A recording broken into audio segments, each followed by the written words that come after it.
Parler d'écosystème stratégique, c'est en fait un peu tourner le dos à Porter. On voit bien que Porter, dans son approche, a une vision qui, même si elle est inductive, reste quand même un petit peu analytico-inductive pour être ensuite analytico-déductive. Quand on parle d'écosystème, on veut dire quoi? On veut dire que dans la nouvelle économie, les relations entre une entreprise, ses clients, n'est plus aussi duale qu'elle a été. Que les échanges qui ont entre les deux sont de plus en plus forts et que le système d'interaction est d'un niveau de complexité incroyable. Donc, du point de vue de la biologie, c'est pour ça qu'il y a une photo qui n'est pas celle d'un aquarium mais d'un fond marin. On sait très bien aujourd'hui combien un écosystème, à la fois est fragile, mais ça c'est dû en fait à l'homme, qui donne des coups de butoir extrêmement puissants dans l'écosystème. Mais on voit que dans ces fonds marins, tous les animaux vivent dans un équilibre, résultat des interactions les uns avec les autres. Alors résultant, ça veut dire quoi? Ça veut dire qu'il y a effectivement des symbioses, ça veut dire qu'il y a des parasitages et qu'il y a de la commensalité. Ça veut dire quoi? Commensal, ça veut dire que des gens coexistent mais avec assez peu d'interactions. Symbiose, au contraire, ils échangent et puis éventuellement ils parasitent. Alors une interaction peut être à certains moments symbiotique, à certains moments commensale et à d'autres moments effectivement devenir un petit peu critique, au sens où elle est parasitaire. Tous les gens qui font de la dynamique de groupe ont fait cette expérience. Qu'est-ce qui se passe dans un écosystème? C'est qu'on est là sur un mode de fonctionnement très différent de celui qui était décrit par Porter, c'est-à-dire qu'on a en fait un aquarium dans lequel vivent un certain nombre de gens. Si on regarde ce qui se passe aujourd'hui dans le domaine de la téléphonie, dans le domaine associé à la téléphonie, des échanges d'informations, on voit que les fabricants de téléphones portables, les Google, les Microsoft, les Apple, qui sont en eux-mêmes un écosystème, les fournisseurs de musique, les développeurs d'applications, les clients nous-mêmes qui créons un effet dont on parlera, qui s'appelle l'effet Mathieu, qui est propre au système d'interaction. C'est-à-dire que le fait que les clients s'intéressent à quelque chose fait que quand un système d'interaction devient de plus en plus opérant, eh bien, sa vitesse croît de façon vertigineuse. Ce qu'on appelle donc cet effet Mathieu. À ceux qui ont beaucoup, on donnera encore et ils seront dans la surabondance. À ceux qui ont peu, on enlèvera même ce qu'ils ont et ils seront dans l'enfer éternel. Autrement dit, comment définir un écosystème? Pratiquement une seule façon de faire, le dessiner. Et là, c'est plus Saint-Exupéry, le petit prince avec dessine-moi un éléphant, d'accord, ou dessine-moi quelque chose. C'est dessine-moi l'écosystème dans lequel nous nous trouvons. On voit bien que Amazon, Apple, sont des gens qui créent autre chose qu'une proposition de valeur au sens traditionnel du terme. Et là, il y a une radicalité de la nouvelle économie. Cette radicalité, elle est que, alors que dans l'ancienne économie, ce qui était probant, c'est que c'était une économie de la possession. J'économise parce que je vais m'acheter la nouvelle voiture du salon de l'auto. Et donc le consommateur était vu comme quelqu'un qui allait progressivement mettre des biens autour de lui, avec sa maison, sa cuisine, sa voiture, etc. Dans la nouvelle économie, on n'est plus dans cette culture de l'accumulation. On est dans une culture du temps passé. Pendant que je googlise, pendant que je suis sur iTunes, je ne suis pas sur autre chose.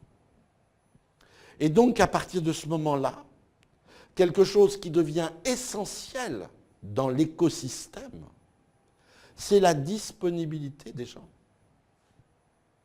Les gens qui cherchent de l'information comme des animaux cherchent leur nourriture ne font pas autre chose pendant ce temps-là.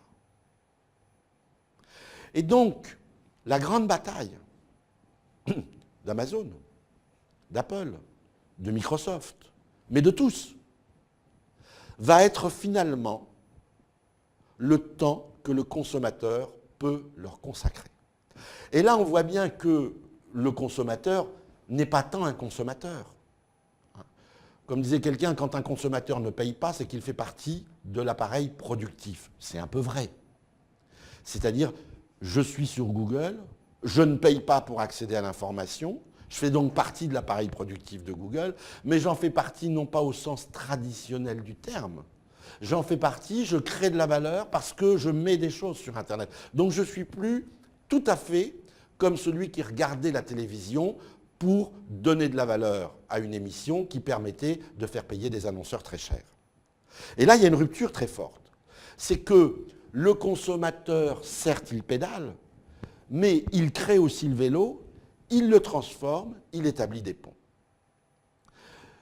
Cette notion d'écosystème, cette notion de partage, elle est poussée finalement assez loin. C'est ce qu'on appelle les mécanismes aujourd'hui d'ubérisation.